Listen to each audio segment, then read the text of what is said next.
Praise the Lord. प्रभु के नाम की स्तुति हो। आज हम पढ़ेंगे अय्यूब 16वां अध्याय। तब अय्यूब ने कहा, ऐसी बहुत सी बातें मैं सुन चुका हूँ। तुम सब के सब निकम्मे शांतिदाता हो। क्या व्यर्थ बातों का अंत कभी होगा? तू कौन सी बात से झिड़क कर उत्तर देता?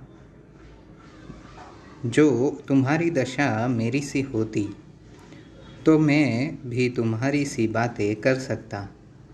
मैं भी तुम्हारे विरुद्ध बातें जोड़ सकता और तुम्हारे विरुद्ध सिर हिला सकता। वरन मैं अपने वचनों से तुमको हियाव दिलाता और बातों से शांति देकर तुम्हारा शोक घटा देता। चाहे मैं बोलूँ तो भी मेरा शोक न घटेगा, चाहे मैं चुप रहूँ तो भी मेरा दुख कुछ कम न होगा। परंतु अब उसने मुझे उकता दिया है, उसने मेरे सारे परिवार को उजाड़ डाला है और उसने जो मेरे शरीर को सुखा डाला है वह मेरे विरुद्ध साक्षी ठहरा है और मेरा दुबलापन मेरे विरुद्ध खड़ा होकर मेरे सामने साक्षी देता है। उसने क्रोध में आकर मुझको फाड़ा और मेरे पीछे पड़ा है। वह मेरे विरुद्ध दांत पीसता और मेरा बैरी मुझको आंखें दिखाता है।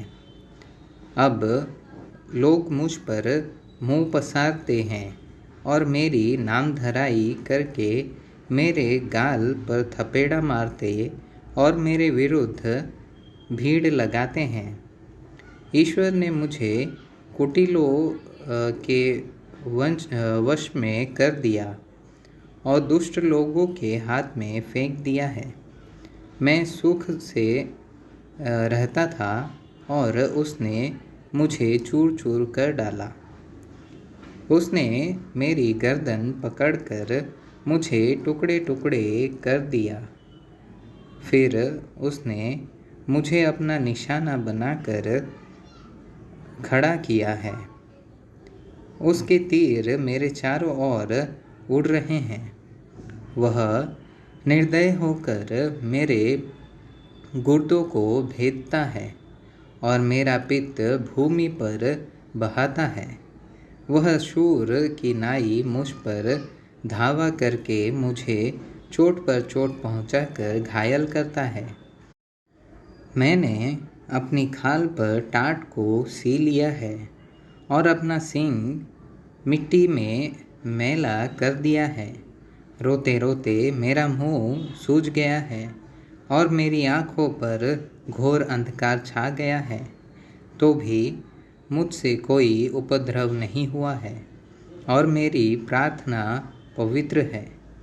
हे पृथ्वी, तू मेरे लहू को न ढांकना और मेरी दोहाई कहीं न रुके। अब भी स्वर्ग में मेरा साक्षी है और मेरा गवाह ऊपर है।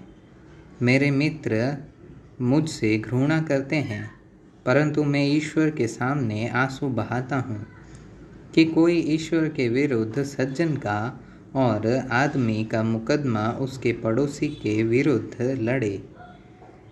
क्योंकि थोड़े ही वर्षों के बीतने पर मैं उस मार्ग से चला जाऊंगा जिससे मैं फिर वापस न लौटूंगा।